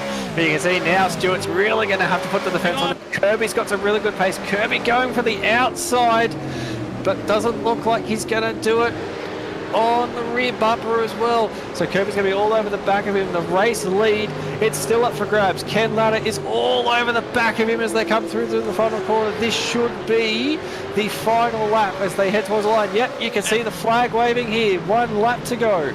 And Barney's got it in hand. The white flag, it means for the drivers that there will be no surrender. Quite different to war, but it feels at the wheel of one of these things like you have been doing battle for 65 laps, and Michael Taliagic looks to come out the other side. He had it in the right spots at the right time last week. With 1 lap to go, it's going to be Ladder there. I think he's missed his best opportunity. They're the run off of turn number 4. They wind the Holden Commodore and the Ford Mustang up, the Gen 2 cars. This will be probably the last season that we see these cars for, and these boys are as comfortable as they're ever going to be. There's only a couple of opportunities left. He's got to get there now. It's over the hill at 7, it's 8, it's 9. If there's going to be an opportunity, it was here. A wiggle under the brakes, and Michael Taliagic thinks he just might be in the clear. There's going to be 2 more corners in this one, and after last week, this is retribution for Michael Taliagic. This is V8 Veterans. The Altus Esports Australia driver drives it off the final corner. Ladder will light them up, but it is going to be Michael Taliagic in a phenomenal finish. It's a blockbuster 2 weeks in a row, and that's how we like our veterans. And it's 1 apiece. The last lap dash home, it's 1 apiece between Ken and Ladder and Michael Taliagic. But this battle is not quite over yet. Travis Hunt's got the gap at the moment. I don't think Michael Stewart's really going to have an opportunity to go here as they come out of Dandenong Road. The gap's just wide enough. Don't think he can send it back from there. Kirby hasn't been able to get the jump onto Michael Stewart as they head to the last 2 corners. Travis Hunt, as relaxed as it could be coming off the final corner, will hold on to P7. What a drive. Oh, look, we've actually got a smile from Travis as well. Fantastic. He's a man that very rarely smiles behind the sim seat. There's a lot of grimaces, a few groans, but that one was definitely a smile there as they come home. In the top 10, it's going to be Taliagic, Ladder, Lob, Lewis, Smart, Tanek, Travis Hunt, Michael Stewart, Dave Kirby. Vander Krum will sneak into the top 10. Damien Cairns, Dan Hall home to 12th. Loses a spot in that last lap, and that is a very, very smoky. Was that Paul Burns? Stewie Hall. Yeah.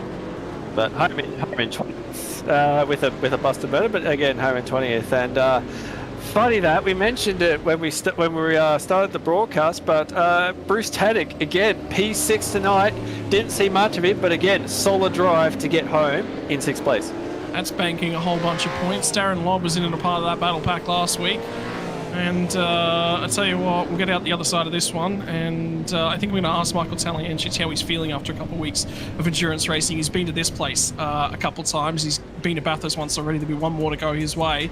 But that is 65 laps out of V8 Veterans from Sandown Mez, and they never, ever fail to deliver this series. No, definitely. Michael Taliancic coming away with the win. Kenneth Ladder in P2.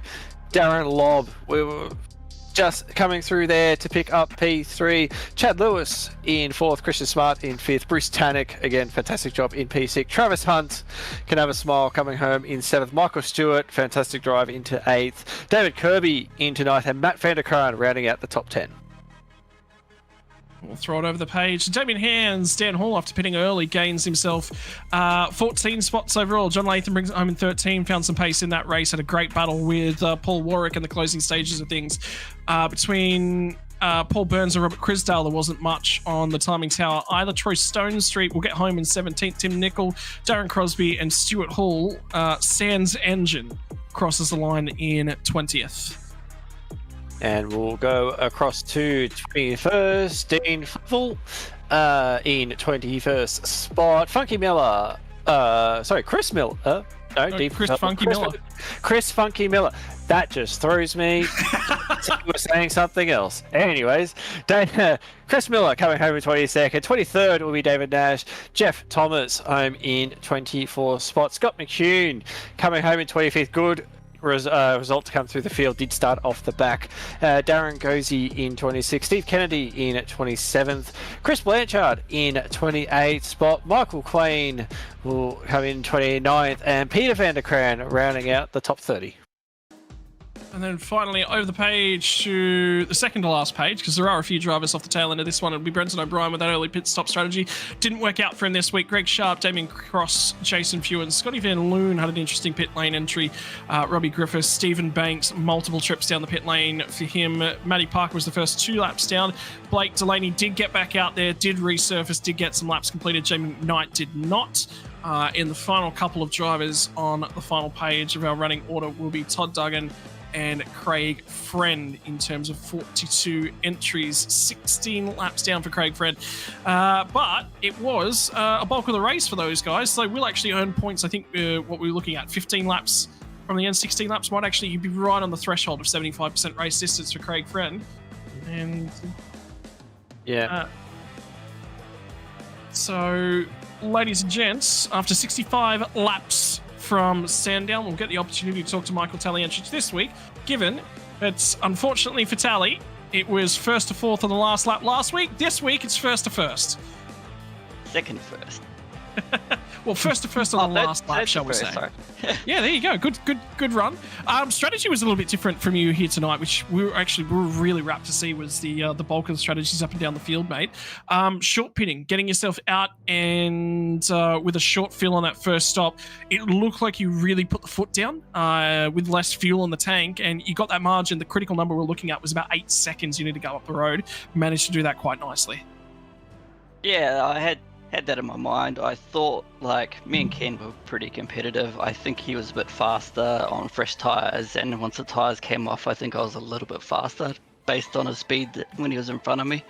And I was like, I thought that if I went for the overcut in the first stint and then put low fuel in it, I'd be really fast with the low fuel. Whereas he's put more fuel in, so he's slower down the straights. So I tried to make up as much time as I could in that second stint, but I thought I was done for in the third one after a couple of lap down cars. Cost me a lot of time, and yeah, Kenneth was very, very fast, but somehow I managed to hold on. Mate, so thus far, we're 2 races into this season, and we are 2 races with last lap battles. It seems as if you and Ken Ladder just cannot get away from each other, because it's been, 3 seasons that we've been on the broadcast now, and each and every time Michael Taliancic is out there, that 269 is either just in front or right in that rear view mirror, mate. It's the battle is just cracking. Oh, it's great. I come here wanting to race people. I don't want to be out there on my own, so hopefully we can have a full season battle where we come down to the final race and it's like, who knows who's going to win. That would be fantastic. In terms of things, mate, next week we'll be off to Monza, but I wanted to chat a little bit about your endurance schedule and the other activities you've been partaking in lately. It's probably, this is the biggest month of the year in terms of sim racing in Australia.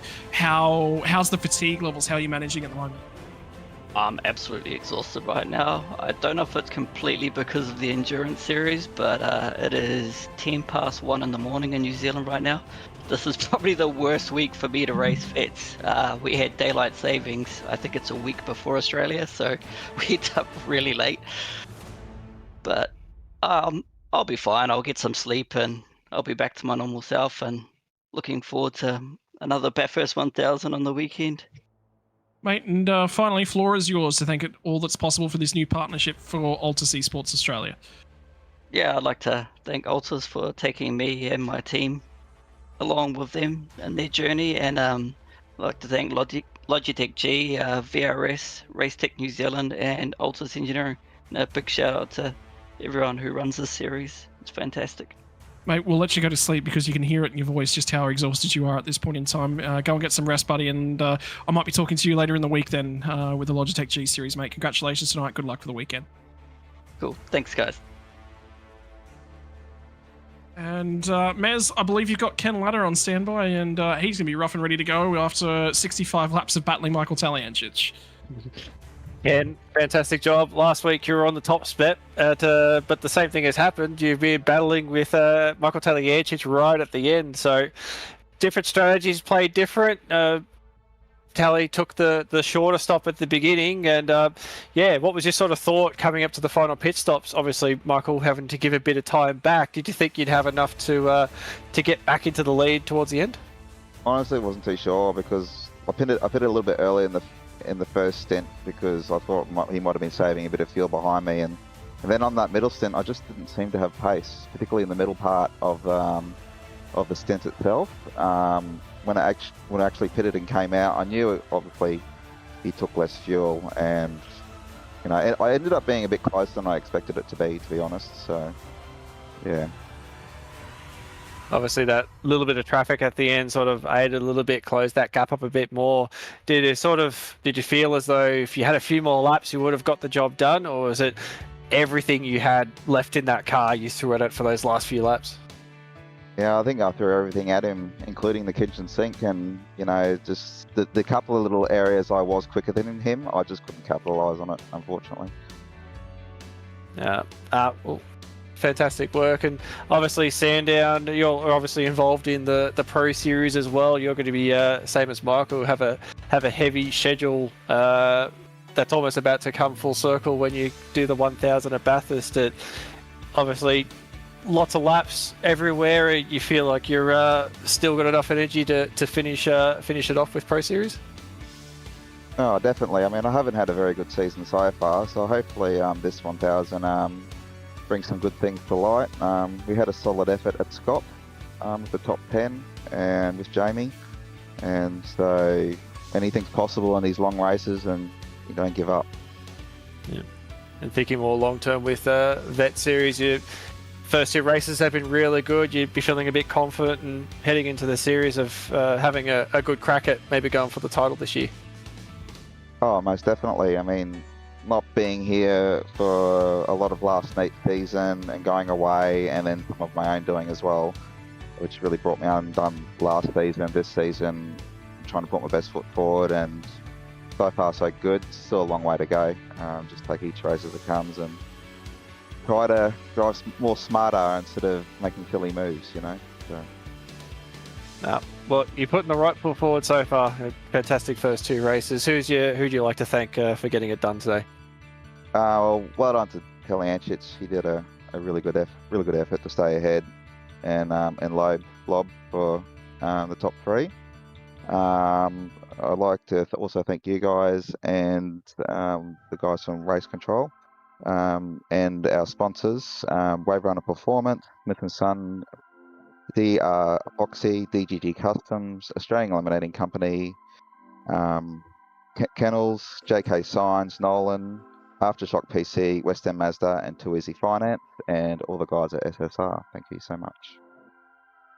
No worries. Thank you very much, Ken, and a good race tonight. And believe that Scott will be standing alongside Darren Lobb for P3 tonight. Good evening, Darren, and I get the feeling that you're about to tell us exactly the same thing that Michael Taliancic did. Stuff this damn daylight savings happening 1 week early. Stuff this damn daylight savings happening.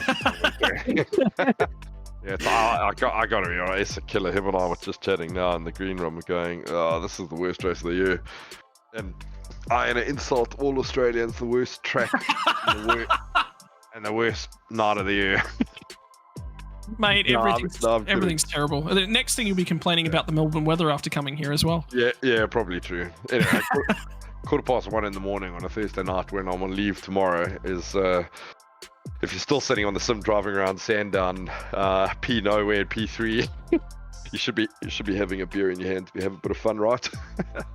Mate, in terms of things, a little bit nowhere in terms of qualifying all the way down in 7th. There was a few guys that managed to just crack that lap out there in qualifying.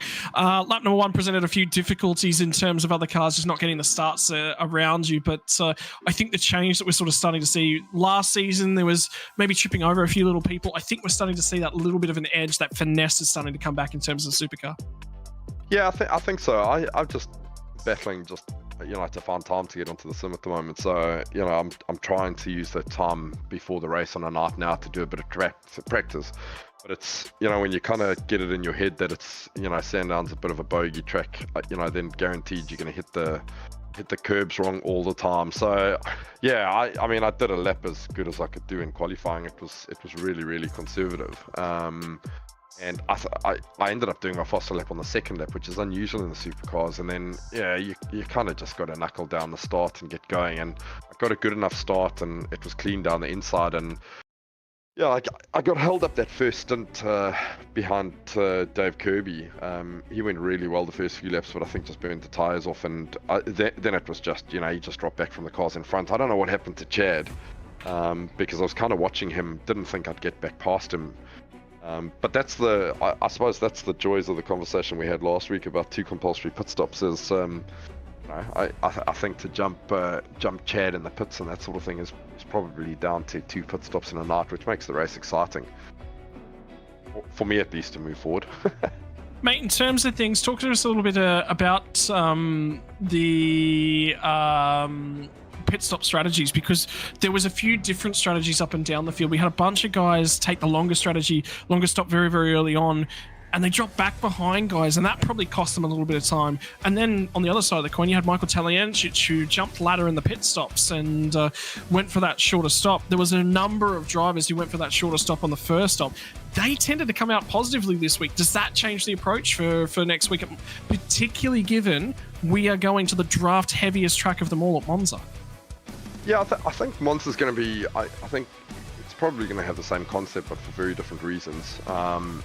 These fixed setups, generally when we start running at about 80 litres, you can get away with sticking 111 litres in them and not being a country mile off a pace, and the set still works relatively well. Where I think what happened with this week, or at least in my field, we started with 40 litres, and jumping up to a really long first stop and dumping 111 litres just pushed the setup way, way, way outside of its good window, if I can refer to it as that. So I think that's probably where you found the guys battling that went really, that put a lot of fuel in the pit stop. They really, really battled, to get the car to work properly thereafter. And Sandown is, a lot of stop-start stuff, so the extra weight really, really makes a difference. So my strategy was really just I played around with JRT. I knew I kind of wanted just over, kind of half a tank of fuel, and make sure that I came out in the gap. And you could just see the lap times. I saw what Chris and Bruce and the guys were doing behind us with a full tank of fuel. And at one stage they were nearly a second a lap slower. So I think we'll see different reasons at Monza. The draft is going to be more important than dialing the setup in, but I think we'll probably end up starting closer to 80 litres again. So yeah, it's interesting. It's not just track position, it's not just draft, it's also figuring out where the setup works. We with a fixed setup now, you don't have the ability to change roll bars. So yeah, the extra weight of the fuel really makes a big difference. So it's about keeping that balance, and is probably the more important aspects. I think that you've gone for at least Sandown. We'll have to have another look. I think given the season calendar, it's going to be one of those things that by the time the end of the season comes around, I think there's going to be 3 or 4 different strategies, and there'll be groups that'll say this works best for me for these reasons, and that's certainly what the evolution of the series has come to, mate. Well, in essence, is that's 2 podiums from 2 rounds thus far, and last time out you snuck one away that maybe you necessarily shouldn't have had. This time you were 3rd place the whole time. My apologies. It was the guy in 4th that managed to sneak through and nab you all at the line. This time ran convincingly in 3rd place for the bulk of the race, mate. Congratulations, and floor is all yours here, Darren. Yeah, Scotty, thank you. Thanks again to you and Dan and the team for putting on the broadcast. Big thanks to my team, DPR. Big thanks to Men on Racing products here locally, and I look forward to having a bit of fun at Monza, Draft City. Let's go, mate. Congratulations, and I get the feeling we might be talking to you again next week with the run that you're on at the moment. Congratulations here, Darren Lobb. Cheers, boys. Well, that was probably the most interesting insight I think we've gotten into the whole pit strategy argument thus far. Balance of the car. And when we head next week to Monza, we talked about peak straight line speed. Well, from Sandown, the straights, yeah, there's a couple of them. Yeah, there's a lot of acceleration from a very, very slow standing point. But the straights at Monza, they're critical. It's a longer straight period. And I think not necessarily the Lesmos, but I think the Ascari chicane mez, I think that is going to dictate the guys that put the practice in at multiple different fuel levels and have a look at what the speeds are like through Ascari. Those are going to be the guys that are going to be rewarded because they'll be switched on when it comes to strategy. Yeah, and that's what it's actually proven, just listening to Darren there, was that they are thinking about this sort of stuff. They're thinking about where the car balance is sitting, where the fuel will make an impact, and that where they can make their pace from that. And it's going to be the same thing. I'll be interested to see what the setup is going to look like. Traditionally, we've always seen every time the Scops and that's gone to Monza, we call it the speedboat, where basically you sit the rear of the car on the ground and put the nose up in the air to try and give yourself the straight line speed. They really struggle for turning, and as you said, with those the chicanes and everything else, you've got to use a lot of curb to get them to turn, to get them drive off the corner. But that's the thing, if you've got a light car, the car's not going to be as settled when it comes off those curbs, much like we sort of saw tonight with turn 2-3, trying to use those curbs. So definitely stuff they'll have to think about. I think, like I said, the setup's going to be a big thing. If they go through a more traditional setup, the draft is going to be a much, much bigger play. We'll probably see a lot more passing down the front straight, but those corners won't make so much of a difference. But we'll see. We'll see what they come up with the setup. But Monza's always interesting when it comes to these cars. Strategy is going to be a big call. Lots of straights, which means lots of opportunity to fuel save. Being in a pack is probably going to be a big benefit. If you're in a nice big draft pack, you can use that to get an advantage of the guys around you. So we saw a lot of different strategies play out here and how they maximize it. Same thing's going to happen in Monza, but we're going to be looking at it very differently. You know what, Mez? I'm kind of sitting here going, gee, I hope they throw a big old drop gear in this car and we can just get those guys with rocket ships coming through from 4 positions back, gets a triple draft and all of a sudden ends up in the front. Well, if you want to find out if that's going to be the case, you'll have to be here. But the time zone is going to change for next week. Australian Eastern Daylight Savings Time next week on the 5th of October. This has been another serving from the curry restaurant that is the V8 Veterans Championship. It's been another spicy serving of the V8 Veterans Vindaloo. On behalf of Logitech G, Parramatta Isuzu Ute, Player One Sim Gear, and Nova Sim Sports, this has been the SimSpeed coverage of the V8 Veterans Championship season number 17. I'm Scotty Rattlegun Rankin. He was Simon Mazzomo. See you next week. Racing isn't easy, but experiencing it is. iRacing puts you in the driver's seat with the industry's leading sim racing game. Drive on laser scan replicas of the greatest racing circuits from around the world. Go head-to-head against other drivers chosen by skill-based matchmaking to ensure competitive racing at every level. Compete across all your favorite series. In officially licensed cars, engineered to deliver the most accurate driving experience possible.